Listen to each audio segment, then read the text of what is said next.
अस्सलाम वालेकुम, क्या हाल है आप लोगों के।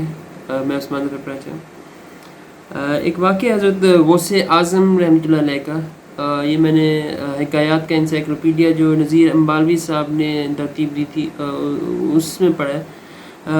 हुआ यूँ कि एक दफ़ा हज़रत गौसे आज़म रहमतुल्लाह अलैह रात के टाइम कहीं भी सहरा में इराक़ में किसी सहरा के अंदर अल्लाह ताला की इबादत में मशगूल थे। तो अचानक ऐसा हुआ कि रोशनी नमूदार हुई, इतनी ज़्यादा कि पूरे आसमान पर छा गई।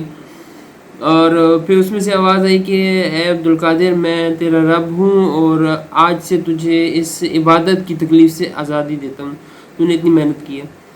तो हज़रत गौसे आज़म रहमतुल्लाह अलैह फरमाते हैं कि मैंने अपने ज़ाहिरी और बातनी अलूम पर गौर किया तो मुझे इस सूरत की कुछ जवाज़ नज़र नहीं आया।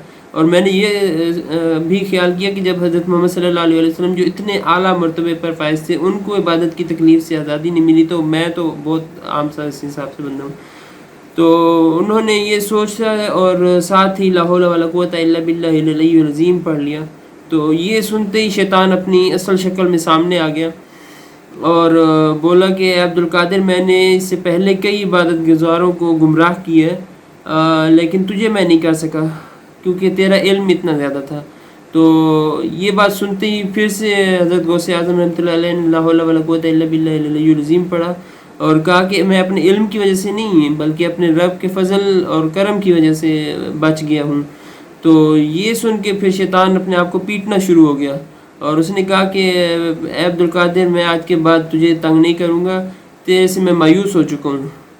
और ये सुन के फिर से हज़रत गौसे आज़म रहमतुल्लाह अलैह ने कहा कि शैतान लईन, मुझे तेरी किसी बात का एतबार नहीं है। तुम्हारे मकर से खुदा ताला की पनाह मांगता रहता हूँ मैं। ये उन्होंने कहा, ये लिखा हुआ है इसमें बुक में। तो यानी ये तीसरा एक अटैक था उसका कि मैं अंदर तुझे कभी तंग नहीं आपको कभी तंग नहीं करूँगा। तो ये एक भी एक अटैक था उसका, हमला था उसका। ये वाक़या से सुनाने का मकसद ये था कि शैतान बाकायदा हमले करता रहता है, वो थकता नहीं है, वो एक के बाद एक हमला करता है। इंसान समझता है बस अब बस हो गया, लेकिन फिर एक हमला होता है, फिर उसका एक हमला होता है, जब तक कि इंसान पूरी तरह से गलत काम कर नहीं जाता। ये चीज़ इम्पॉर्टेंट है कि हमें सोचना चाहिए। इसमें कुरान मजीद से भी हमें रहनुमाई मिलती है कि शैतान गलत काम का हमें कहता रहता है। अगर कोई गलत इंसान गलती की तरफ जा रहा होता है तो शैतान उसको कहता है कि गलत काम कर। और बेहयाई का जो एक अंसर है, जो एक काम है, वो तो उसका शायद फेवरेट काम है, क्योंकि इसका कुरान मजीद में ज़िक्र है।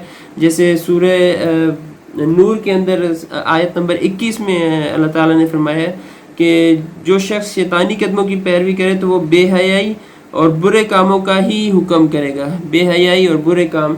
और फिर सूरह बकरा की 268 नंबर आयत है, सूरह बकरा सूरह नंबर 2 है, इसकी 268 नंबर 268 नंबर आयत है। शैतान तुम्हें फ़कीरी से धमकाता है और बेहयाई का हुक्म देता है। बेहयाई दोनों में कामन है, यानी शैतान को बेहयाई का हुक्म देने में ये उसके लिए फेवरेट काम है और उसको लगता है कि इससे ज़्यादा बहक सकते हैं। यहाँ पे फ़कीरी का भी एक पॉइंट है कि शैतान ये इससे डराता है कि इंसान गरीब ना हो जाए कहीं।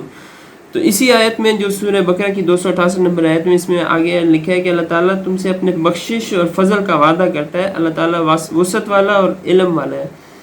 अल्लाह ताला का वादा है कि आपके ऊपर बख्शिश और फजल होगा। तो शैतान के इस हमले को कि आप पे गरीबी आ जाएगी, मुफलिसी आ जाएगी, इससे बच के रहें। ये सिर्फ हमला है उसका। अल्लाह ताला ने रिज़्क देना ही देना है। इस मामले में एक वो हदीस भी याद करें जो जामे तिर्मिज़ी की हदीस है, 2346 नंबर हदीस है। इसमें 4 पॉइंट हुज़ूर सल्लल्लाहु अलैहि वसल्लम ने बता दिए और वो हमें ख्याल रखने चाहिए। जिस शख्स ने अपने अहल वयाल के दरमियान अमन अमान की हालत में सुबह की, वो जिस्मानी लिहाज से तंदुरुस्त था और उस दिन का सामान गुज़र बसर भी उसे मैसर था, तो वो ऐसे है जैसे सारी दुनिया उसे समेट कर दे दी गई। अहल वयाल के दरमियान है और अमन अमान की हालत में है और जिस्मानी लिहाज से तंदुरुस्त है और उस दिन का सामान गुज़र, उस दिन का सिर्फ उस दिन का सामान गुज़र बसर उसके पास है, तो ऐसे है जैसे उसको सारी दुनिया समेट कर दे दी गई। तो हम तो बहुत इस बात से डरते हैं कि 10 साल बाद गरीब हो गए तो क्या होगा, तो फिर 10 साल बाद मांगने की हालत है। 10 साल बाद अभी इस दिन का अगर आपके पास है तो आप लोग बेहतरीन हालत में। इसके बाद कुरान मजीद में ये भी अल्लाह ताला ने फरमाया कि جو لوگ نیک لوگ ہوتے ہیں نا ان کو شیطان کے حملوں کا اندازہ ہو جاتا ہے. جیسے اس آیت سے ہم لوگ پتہ لگتا ہے، سورہ اعراف ہے، سورہ نمبر 7 اور اس کی آیت نمبر ہے 201. حقیقت میں جو لوگ متقی ہیں ان کا حال تو یہ ہوتا ہے کہ کبھی شیطان کے اثر سے کوئی برا خیال اگر انہیں چھو بھی جاتا ہے تو فوراً چکنے ہو جاتے ہیں، اور پھر انہیں صرف صاف نظر آنے لگتا ہے کہ ان کے لیے صحیح طریقہ کار کیا ہے. شیطان کے حملے کے بعد ان کو اندازہ ہو جاتا ہے کہ یہ شیطان کا حملہ تھا. نظر نہیں آ رہا ہوتا لیکن حملے کا پتہ چل جاتا ہے ان کو. اور یہی بات حضرت غوث اعظم رحمۃ اللہ علیہ کے واقعے سے بھی ظاہر ہو رہی ہے کہ ان کو اندازہ ہو گیا تھا کہ شیطان کا حملہ ہے. واضح پتہ لگتا ہے کہ یہ شیطان کا حملہ ہے. اور پھر اس کے بعد کیا کرنا چاہیے اس بارے میں بھی قرآن مجید میں اللہ تعالیٰ نے فرما دیا. سورہ فصلت ہے، سورہ نمبر 41، اس کی آیت نمبر 36 ہے. اور اگر شیطان کی طرف سے کوئی وسوسہ آئے تو اللہ کی پناہ طلب کرو، یقیناً وہ بہت ہی سننے والا اور جاننے والا ہے. اور یہ بات پھر سے اس حضرت غوث اعظم رحمۃ اللہ علیہ والے واقعے سے ظاہر ہو رہی ہے کہ انہوں نے آخر میں کہا کہ میں تو ہمیشہ تمہارے مکر سے خدا تعالیٰ کی پناہ مانگتا رہتا ہوں. تو جب شیطان کا وسوسہ آتا ہے، اس کے حملے کا اندازہ ہوتا ہے، تو جو نیک لوگ ہوتے ہیں وہ پناہ طلب کرتے ہیں، اللہ کی پناہ طلب کر لیتے ہیں. یقیناً اللہ تعالیٰ سننے والا اور جاننے والا ہے. تو یہ پوائنٹس ہے کہ شیطان کے حملوں سے کبھی غافل نہ رہیں. وہ کانسٹنٹلی حملے کرتا رہتا ہے، اور بے حیائی اور برے کاموں کا اور مفلسی کا سے ڈرانے والی باتیں وہ اکثر کرے گا.